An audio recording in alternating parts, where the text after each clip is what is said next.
नमस्कार, अपना उत्तर प्रदेश में आप सभी का स्वागत है। मैं हूं आपके साथ प्रियंका तिवारी। खबरों को विस्तार से जानेंगे। लखनऊ से खबर है, जहां आपको बता दें कि विद्युत कर्मचारी संयुक्त संघर्ष समिति का प्रदर्शन देखने को मिला।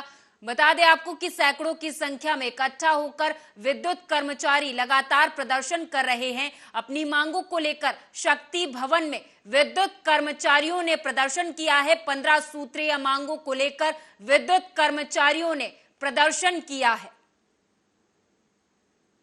विद्युत कर्मचारी संयुक्त संघर्ष समिति ने 27 अक्टूबर को सरकार को और प्रबंधन को नोटिस दिया था। हमारी 15 सूत्री मांगे हैं, जिनका वर्षों से समाधान नहीं हुआ है। और सबसे मुख्य बात है पावर कॉर्पोरेशन के शीर्ष प्रबंधन का स्वेच्छाचारी रवैया, मनमानापन, जिसके चलते पावर कॉर्पोरेशन की कार्यक्षमता भी गिर रही है, उसका परफॉर्मेंस भी गिर रहा है। उसी के विरोध में आज 17 नवंबर को सभी संगठनों के केंद्रीय कार्यकारिणी के पदाधिकारी, केंद्रीय कार्यकारिणी के सदस्य आज यहाँ प्रातः से सत्याग्रह पर हैं। बुलंदशहर से अगली खबर है, जहां आपको बता दें कि बुलंदशहर में डीएम चंद्र प्रकाश सिंह ने एक बार फिर से किसानों से पराली ना जलाने की अपील की है। बता दें कि डीएम ने किसान भाइयों से पराली, धान, गन्ने की पत्ती और फसलों के अवशेष ना जलाने की अपील की है। उन्होंने कहा कि पराली जलाने से बुलंदशहर समेत एनसीआर में भी हवा दूषित हो रही है। बुलंदशहर के सम्मानित किसान भाइयों, मैं आपका जिलाधिकारी चंद्र प्रकाश आपसे विनम्र निवेदन कर रहा हूं कि गन्ना काटने के बाद उसकी जो पत्तियां हैं खेतों में कतई ना जलाएं, धान की पराली खेतों में कतई ना जलाएं। यदि गन्ने की पत्तियां हैं उनको इकट्ठा कर लीजिए और गड्ढा खोद करके उसमें डाल दीजिए, खाद बन जाएगी। या इकट्ठा कर लीजिए, हम उसको उठवा लेंगे। किसी भी दशा में गन्ने की पराली या धान की पराली या किसी अन्य प्रकार की पराली फसल अवशेष खेतों में ना जलाएं। लगातार सैटेलाइट इस पर निगरानी कर रहा है और आपके द्वारा जलाई गई फसलों, जो जलाई जाती हैं खेत में फसलें, उनको कैप्चर कर लेता है और शाम को हमारे पास आ जाता है। इससे आपके ऊपर अर्थदंड लग रहा है, कुछ लोगों पे मुकदमे भी दर्ज कराए जाएंगे अगर बार बार रिपीट करेंगे। मेरा विनम्र निवेदन है, किसी भी दशा में पराली ना जलाएं। बहुत बहुत धन्यवाद। आगरा कैंट स्टेशन पर स्थित एक्सप्रेस फूड प्लाजा अचानक से बंद हो गया। फूड प्लाजा के गेट पर क्लोज के पैम्पलेट भी चस्पा कर दिए गए। फूड प्लाजा के बंद हो जाने से रेल यात्रियों के खानपान से संबंधित समस्याएं और अधिक बढ़ गई हैं। आपको बताते चले कि हाल ही में आगरा कैंट स्टेशन के डायरेक्टर मोहम्मद अरशद के द्वारा फूड प्लाजा के सहायक मैनेजर के साथ मारपीट की गई थी, जिसका सीसीटीवी फुटेज वायरल हुआ था। सूत्रों की माने तो फूड प्लाजा के बंद होने के पीछे इस संबंध में जो स्टेशन डायरेक्टर के खिलाफ शिकायत दर्ज कराई गई है, उस शिकायत को वापस लिए जाने के लिए फूड प्लाजा प्रबंधक पर दबाव बनाया जा रहा था। मुझे इसकी जानकारी नहीं है। जो है जो मंडल से ही कोई आदेश आए होंगे। तो आईआरसीटीसी फूड प्लाजा जो है आईआरसीटीसी मैनेजर के अंडर में रहता है जी, तो वो ही इसको बता पाएंगे कि क्यों बंद हुआ। आप स्टेशन के डायरेक्टर हैं, पर जो आईआरसीटीसी द्वारा संचालित जितने भी लॉन्च, आईआरसीटीसी लॉन्च है, रिटायरिंग रूम है और फूड प्लाजा है, वो आईआरसीटीसी के मैनेजर के द्वारा ही गवर्न हो। अचानक बंद कैसे हो गया, क्या वजह रही? फिरोजाबाद जिले में फर्जी अभिलेख से नौकरी करने वाले एक और गुरुजी पर कार्रवाई। 6 साल से विभाग में नौकरी कर रहे फर्जी शिक्षक विभाग ने जांच कराई तो इसके बीकॉम के अभिलेख फर्जी मिले हैं। रमेश पाल, जो कि प्राथमिक विद्यालय कबीरपुरा विकासखंड फिरोजाबाद में कार्यरत थे, इनके संबंध में एक शिकायत प्राप्त हुई कि इनके स्नातक के जो है वो अभिलेख फर्जी हैं, जिसके क्रम में हमने यूनिवर्सिटी को इनका सत्यापन भेजा। यूनिवर्सिटी से हमें जो सत्यापन प्राप्त हुआ उसमें ये अंकित होकर मिला कि चार्ट में इनका नाम अंकित नहीं है। तो उसमें इनको सुनवाई के 2 अवसर भी प्रदान किए गए, जिसमें ये कोई जो है वो संतोषजनक उत्तर नहीं दे पाए, जिसके क्रम में इनको दोषी मानते हुए इनकी सेवाएं समाप्त कर दी गई हैं और बीओ को जो है वो लखनऊ से अगली खबर है, जहां आपको बता दें कि डीसीपी मध्य अपर्णा कौशिक, एडीसीपी मध्य राजेश श्रीवास्तव की टीम को बड़ी सफलता हासिल हुई है। बता दें कि बैंकों के बाहर टप्पेबाजी की घटना प्रकाश में आने के बाद से थाना हुसैनगंज, थाना आलमबाग में मुकदमे लिखे गए थे। थाना हुसैनगंज सर्विलांस सेल की संयुक्त टीम की मदद से 5 टप्पेबाज चोरों को धर दबोचा गया है।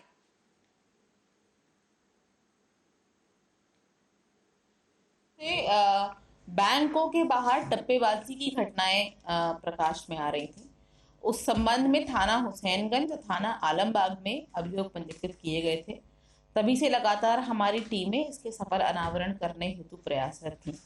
इसके संबंध में बताना है कि इन सभी घटनाओं का सफल अनावरण किया गया है और उसमें 5 शातिर अभियुक्तों को पकड़ा गया है। इनका नाम राजेश कुमार, दिलीप कुमार, अमर सिंह, विकास और दिनेश कुमार है। ये सभी जनपद गोंडा के रहने वाले हैं और इनके पास से कई blank passbooks, blank cheques, blank जो एसबीआई की पासबुक्स हैं, जो चेकबुक्स हैं वो मिले हैं। विभिन्न बैंकों के डेबिट कार्ड, क्रेडिट कार्ड मिले हैं। 15,000 रुपये मिले और 3 अदद मोटरसाइकिल जिनसे एक घटना कारित करते थे। मथुरा से अगली खबर है, बता दें कि मल्टी लेवल कार पार्किंग का महापौर और नगरायुक्त ने उद्घाटन किया है। बता दें कि डैम्पियर नगर जुबली पार्क स्थित मल्टी लेवल कार पार्किंग का उद्घाटन महापौर डॉक्टर मुकेश आर्यबंधु, नगर आयुक्त अनुनय झा ने फीता काट कर किया। विकास परिषद द्वारा multi level car parking for एवं ओपन थिएटर का लगभग 20 करोड़ की इसका लोकार्पण।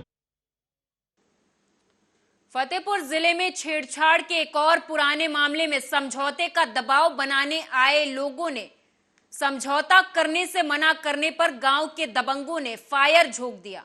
बता दें आपको कि परिवार के लोग जान बचाकर भाग गए, लेकिन एक वृद्ध महिला नहीं भाग पाई, जिससे उसके पैर में गोली लग गई है। उसे बचाने आए भतीजे को भी लाठी डंडों से पीट पीट कर लहूलुहान कर दिया गया और हमलावर धमकी देते हुए चले गए। परिजनों ने घायल वृद्ध महिला और भतीजे को जिला अस्पताल में भर्ती करवा दिया है। लेडी थी, उनको झपटा मारने लगा। जब मारने लगा तो मानी वहाँ से लोग आए तो सीधा काका के दाई बोली न मारा, हमें मेरी से लपटे तो उसकी दाई को गोली मार दी। किसने मारा है? मारे जितेन, दिल्ला, सत्यन। ये कहाँ के रहने वाले हैं? एक है कीर्ति खेड़ का, 2 है कुम्होरे, एक है ठाकुर, एक है।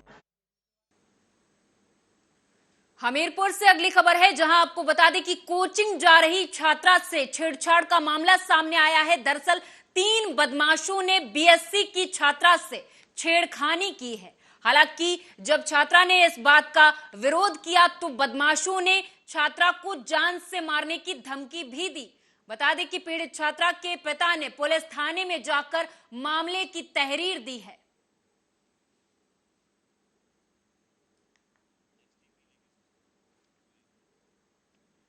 कानपुर देहात से अगली खबर है, बता दें कि जिला अस्पताल परिसर में तेज रफ्तार डीसीएम पलट गई। दरअसल हाईवे पर अज्ञात वाहन से घायल पड़ी महिला को डीसीएम से उपचार के लिए 2 युवक जिला अस्पताल लाए थे। उपचार की जल्दबाजी में डीसीएम जिला अस्पताल में ही पलट गई। बता दें इस हादसे में डीसीएम में सवार घायल महिला की मौके पर ही मौत हो गई, जबकि एक युवक गंभीर रूप से घायल हो गया है।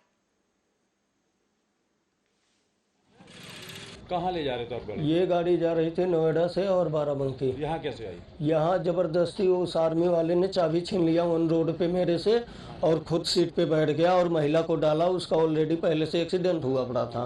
उसके बाद उस महिला को इसमें डाला और एक बंदा गेट खोल के खड़ा हो गया साइड में, कंडक्टर साइड, और एक बंदा ड्राइवर साइड।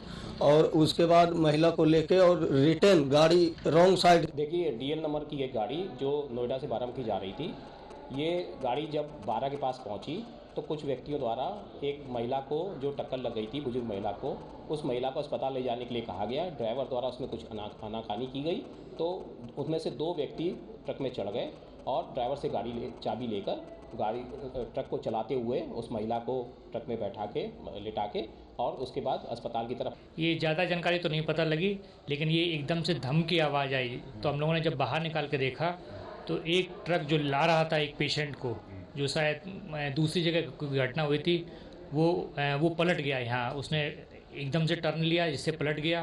तो हम लोगों ने देखा तो हमारे वार्ड बॉय वहाँ गए और एक लेडीज़ को लेके आए और एक एक्सीडेंटल पेशेंट को लेके आए। तो लेडीज जब यहाँ आई जिसका नाम नूर बानो। प्रतापगढ़ से अगली खबर है, जहां आपको बता दें कि प्रतापगढ़ में प्रॉपर्टी डीलर की गोली मारकर हत्या कर दी गई है। कार सवार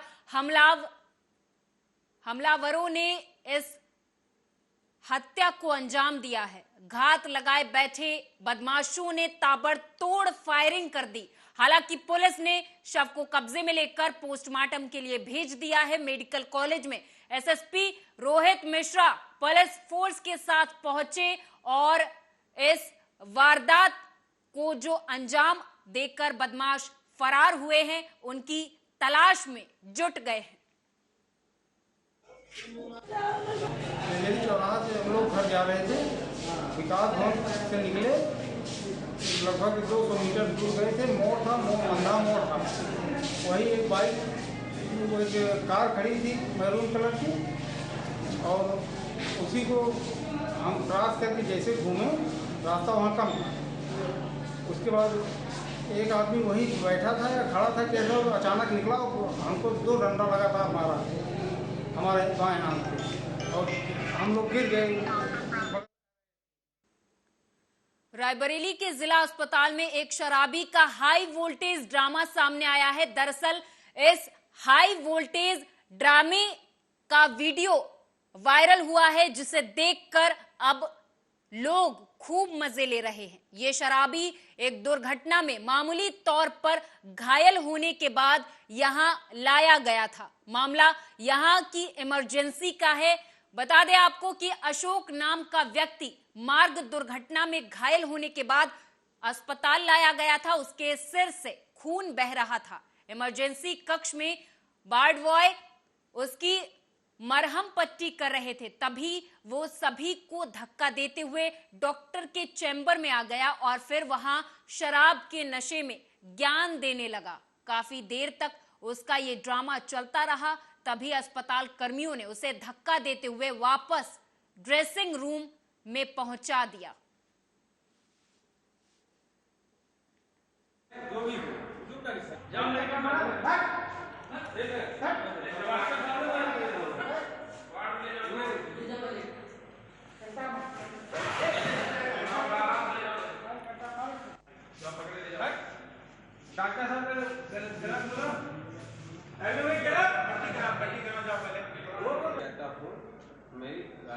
कहाँ ले जा रहे थे आप गाड़ी? ये गाड़ी जा रही थी नोएडा से और बाराबंकी। यहाँ कैसे आई? यहाँ श्रद्धा को न्याय दिलाने की मांग को लेकर हिंदू संगठन के कार्यकर्ता अब सड़कों पर उतर आए हैं। राष्ट्रीय चेतना मिशन के बैनर तले हिंदू संगठन के कार्यकर्ताओं ने शहीद चौक पर जोरदार प्रदर्शन किया और श्रद्धा के लिए न्याय की मांग की है। आफताब को सूली पर चढ़ाने की भी मांग की गई है। मेरा नाम हेमंत सिंह है, सामाजिक संस्था राष्ट्रीय चेतना मिशन का अध्यक्ष हूँ। पूरे हिंदुस्तान का दिल दहला देने वाली भीषण घटना श्रद्धा हत्याकांड के विरोध में आज बुलंदशहर के शहीद चौक पर हमारी संस्था राष्ट्रीय चेतना मिशन के माध्यम से दर्जनों नौजवानों ने कैंडल मार्च निकाला, सांकेतिक विरोध प्रदर्शन किया और जिला प्रशासन बुलंदशहर को ज्ञापन सौंपकर माननीय प्रधानमंत्री जी को मांग पत्र भेजकर ये मांग की है कि इस केस में जल्द से जल्द फास्ट ट्रैक की सुनवाई करके उस क्रूर हत्यारे आफताब को जल्द से जल्द फांसी की सजा सुनिश्चित की जाए। अगली खबर अयोध्या जनपद के रुदौली नगर पालिका क्षेत्र खैरनपुर से है, जहां पर आसपास के इलाकों के साथ साथ सामुदायिक स्वास्थ्य केंद्र में जलभराव की समस्या अक्सर सामने आती रही है। स्थानीय लोगों के काफी मांग करने के बाद भी नाले के कई लाख रुपए की स्वीकृति तो मिल गई, लेकिन नाले का काम सही ढंग से नहीं किया गया। मानक को ताक पर रखकर नाले का निर्माण किया जा रहा है, जिसमें पीली ईंटें लगाई जा रही है। मनमाने ढंग से अधिकारी काम करते हुए देखे गए। विनिमय क्षेत्र से जो है नाले के निर्माण का प्रस्ताव पारित कराया गया था, और जैसे कि शिकायतें आ रही हैं और इसकी जो है स्वयं जांच कर लूँगा, और अगर दोषी होंगे तो तत्काल, सबसे पहले तो तत्काल काम बंद करवा दिया जाएगा, और अगर जांच के उपरांत दोषी पाए जाएंगे तो कार्रवाई भी की जाएगी। निर्माण में किसी प्रकार का जो है गुणवत्ता से कोई जो है समझौता नहीं। मोरंग 2 बालू 1 सिरमिट 6 का मीठा हुआ लीटा लग रहा है। क्या नाम होता है? क्या नाम है? जनरान। ठेकेदार को बबलू मिश्रा। न्याय और विधि राज्य मंत्री ने अधिवक्ताओं को संबोधित किया। मंत्री जी ने मीडिया से बातचीत करते हुए कहा कि बहुत ही छोटी छोटी जायज मांगे हैं और अक्सर छोटी छोटे मुकदमे हो जाते हैं और कभी कभी कातिलाना हमले भी हो जाते हैं। अधिवक्ता हमारे समाज के विभिन्न अंग हैं, और वहीं पर बार एसोसिएशन के अध्यक्ष ने बताया कि अधिवक्ता के हित के लिए कुल 6 मांगों का ज्ञापन हम सौंप चुके हैं, जिसमें एडवोकेट प्रोफेशनल बिल, आयुष्मान योजना है।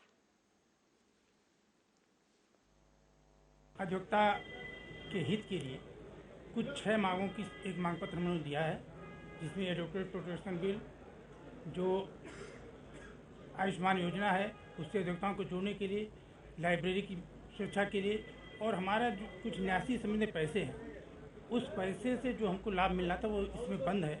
उस पैसे के लेकर मांग की गई है। मंत्री महोदय ने आश्वासन किया है कि हम आपकी मांगों को मंत्रालय तक पहुंचाएंगे। अभी हमारी बात हुई है, मैंने उनको आज मानद सदस्यता प्रदान की है इस बार इसमें सिविल का। तो एक तरह से मेरा सौभाग्य है कि 1891 में स्थापित हिंदुस्तान की पुरानी बारों में से एक में मैं स्वतः अपने आप आया हूँ। अध्यक्ष जी का धन्यवाद देना चाहूँगा कि बहुत भव्य स्वागत किया है, और छोटी मोटी बातें हैं जो सारी जायज़ हैं। एक अक्सर लोगों पे मुकदमे कायम हो जाते हैं और कई बार कातलानी हमले भी हो जाते हैं, और वादी जो होता है वो प्रतिवादी के वकील को अपना निजी दुश्मन मानने लगता है। तो एडवोकेट प्रोटेक्टिव एक्ट की बात है। चूँकि सबकी वकालत बहुत अच्छी नहीं चलती है, कहने को वो एडवोकेट हो जाते हैं, एलीट क्लास में शामिल हो जाते हैं, बुद्धिजीवी वर्ग में शामिल हो जाते हैं, बहुत प्रिविलेज सिटीजन हो जाते हैं। लेकिन है ना, भावनाओं से देश नहीं चलता, भावनाओं से चूल्हा नहीं चलता है। चूल्हे के लिए पैसे की आवश्यकता होती है। तो इन लोगों का कहना है कि आयुष्मान कार्ड के अंदर कवर होना चाहिए, अथवा और पेंशन बीमा योजना कुछ होनी चाहिए। उसके मामले में जब भी ये वकालतनामा लगाते हैं तो 10 रुपये का टिकट उनको लगाना पड़ता है। इनका कहना है कि ऐसे करोड़ों रुपए सरकारों के पास उनके हैं, उनके ब्याज से ही बहुत कुछ वेलफेयर स्कीम हो सकती हैं। मेरा कानपुर देहात से अगली खबर सामने आ रही है, जहां पर आपको बताते चले कि नगर पंचायत अकबरपुर के अध्यक्ष और अधिकारियों के भ्रष्टाचार की पोल खुल गई है। दरअसल 22 नवंबर तक निविदा के लिए दी गई सूचनाओं का टेंडर प्रक्रिया से पहले ही कार्य का निर्माण शुरू हुआ है। बता दें आपको कि पूर्व नगर पंचायत अध्यक्ष ने मामले का खुलासा किया है।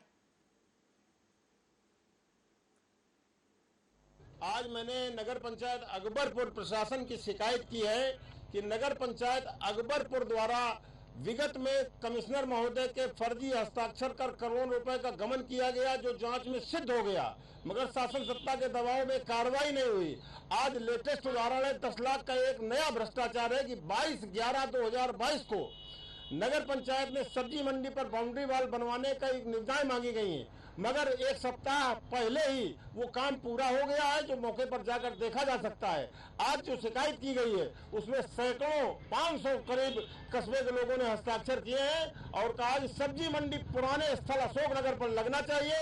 वहां नगर पंचायत की जगह पर जो नगर पंचायत के नाम दर्ज है वहां पर नगर पंचायत प्रशासन लोगों को कब्जा करा रहा है, अतिक्रमण करा रहा है, और नई जगह जो टेम्पो स्टैंड के लिए चिन्हित है, वहाँ पर सब्जी मंडी लगवाना और ऑटो खड़े करवाना, वहाँ स्टेट बैंक रोड और बाढ़ापुर रोड व्यस्ततम मार्ग पर जाम लगवाना, ये नगर पंचायत का घोर भ्रष्टाचार चल रहा है। आगे ये जो जनता का मामला है, भविष्य में बृहद आंदोलन इसमें शांतिपूर्वक होगा। इसी के साथ इस खास पेशकश में मेरे साथ बस इतना ही। आप देखते रहें आर्या न्यूज।